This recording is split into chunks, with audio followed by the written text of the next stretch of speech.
राज्याचे नेते, या राज्याचे कॅबिनेट मंत्री आणि माझे ज्येष्ठ बंधू आदरणीय भरत शेठ गोगावले साहेब, आपल्या सर्वांचे लाडके आमदार राजाभाऊ खरे, सर्व व्यासपीठावर नेते मंडळी, जमलेले सर्व कुस्ती शौकीन आणि पैलवान, आज हे मैदान ही महाराष्ट्राची हजारो वर्ष चालत आलेली परंपरा आहे.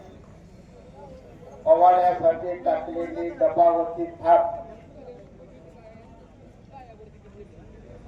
युद्धात भोगलेल्या रणशिंग, हलगीला कडाला लावणारं वाजवलेलं टिपरू आणि पैलवानाचा फोपटलेला दंड ही महाराष्ट्राचं खऱ्या अर्थानं वैभव आहे. जगात अनेक संगीत झाली, परंतु पैलवानानं मारलेल्या दंडावरच्या थापीचा पहाट घुमलेल्या आवाजा एवढं सुंदर संगीत जगात अजूनही तयार झालेलं नाही कुठल्या वाद्याला वाजवतात, कारण ते मर्दानी संगीत आहे. आज या ठिकाणी ही कुस्ती स्पर्धा होते. हा आपला पारंपरिक चालत आलेला मर्दानी मैदानी खेळ आहे. तो जोपासण्याचं काम तुम्ही सर्वजण पिनूर गावकरी करताय. आणि पिनूर गावाला काय सांगायला नको, तुमच्या गावाबरोबर लागणारा खऱ्या अर्थानं मी पैलवान आहे. मी तुमच्या गावात आलो म्हणून खऱ्या काळ्या वाजवा. स्वर्गीय आबासाहेब देशमुखांच्या बरोबर कुस्ती खेळण्याला मी एकटाच गेले, एवढी देणार. आणि म्हणून या गावाविषयी मला एक आदर आहे, एक अभिमान आहे, ज्याला मी राजकारणात आदर्श मानतो.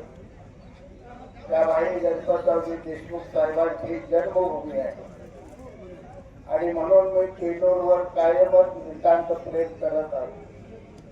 जास्त काय बोलत नाही, एवढंच यावरून सांगतो की या तालुक्यावर भरतशेठ गोगावले साहेबांचं अतिशय वेगळं असं प्रेम आहे. राजाभाऊनी मागितलं 54 कोटी आणलं, 100 कोटी आणलं. राजाभाऊ मागायला कमी पडताय. राजाभाऊ मागून मागायला 1000 कोटीवरनं मागितलं पाहिजे तर जुळते, ना तर जुळत नाही. भरतशेठ हातमी 5,500 कोटी आणलं 2 वर्षात. तुम्ही डेलं पडू नका, मागा डेलं पडू नका, हे जे तयार आहे ते न बघता सह्या मारते मला माहित आहे. बाकी जास्त बोलत नाही. मला बोलवलं, माझा सन्मान केला, त्याबद्दल मी तुम्हा सर्वांचा आभार मानतो.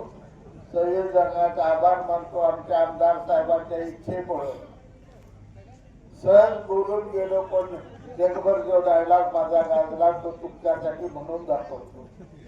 हॅलो रफिक भाई, कुठे काय नेते कुठे गेलाय, कुठाय रडाय वरडाय लागली. आज तालुका काळजीत पडलाय. तुम्ही काय करत, आम्ही सध्या गुवाहाटीत आहे.